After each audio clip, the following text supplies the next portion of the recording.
मैं बाकी लड़कों से अलग क्यों हूं?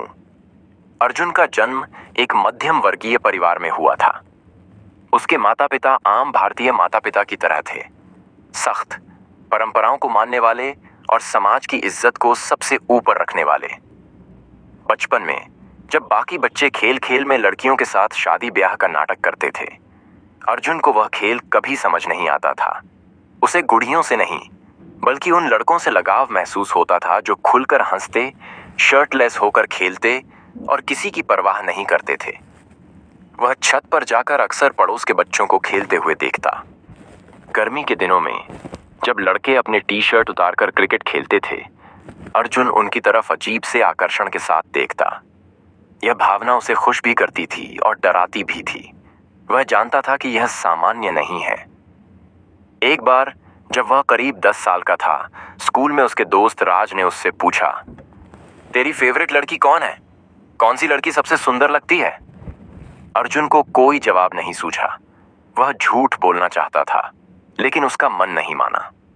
उसने कहा, मुझे नहीं पता। राज ने हंसकर कहा, अबे कोई तो होगी।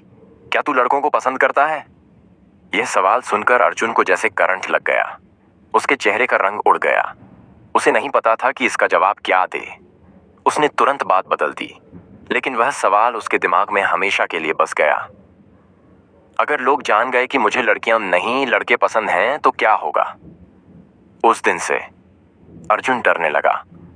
वह अपनी भावनाओं को छिपाने लगा। उसने खुद को समझाना शुरू किया कि यह सिर्फ एक फेज है और एक दिन वह भी दूसरों की तरह सामान्य बन जाएगा। समाज और परिवार में हमेशा यह सुनने को मिलता था कि लड़कों को मर्द बनना चाहिए, लड़कों को सख्त, ताकतवर और नॉर्मल किए सामान्य होना चाहिए। एक बार उसके चाचा ने मजाक में कहा, अगर कोई लड़का लड़कों को पसंद करे तो वह मर्द नहीं रहता। पूरा परिवार हंस पड़ा, लेकिन अर्जुन के अंदर कुछ टूट गया। अगर मैं अपने दिल की सुनूंगा तो क्या मेरा परिवार मुझे छोड़ देगा? धीरे धीरे उसने खुद को इस दुनिया में फिट करने के लिए बदलना शुरू कर दिया। वह जबरदस्ती लड़कियों की तारीफ करने लगा, अपने दोस्तों की तरह बनने की कोशिश करने लगा, लेकिन अंदर से वह घुट रहा था। वह अपने कमरे में घंटों तक खुद से लड़ता रहता। वह चाहता था कि उसकी ये भावनाएं चली जाएं, लेकिन जितना वह इन्हें दबाने की कोशिश करता, उतनी ही ये तेज होती जाती। जब भी वह कोई लड़का बिना शर्त के देखता, उसके अंदर हलचल मच जाती। वह खुद को कोसता, लेकिन उस एहसास को रोक नहीं पाता।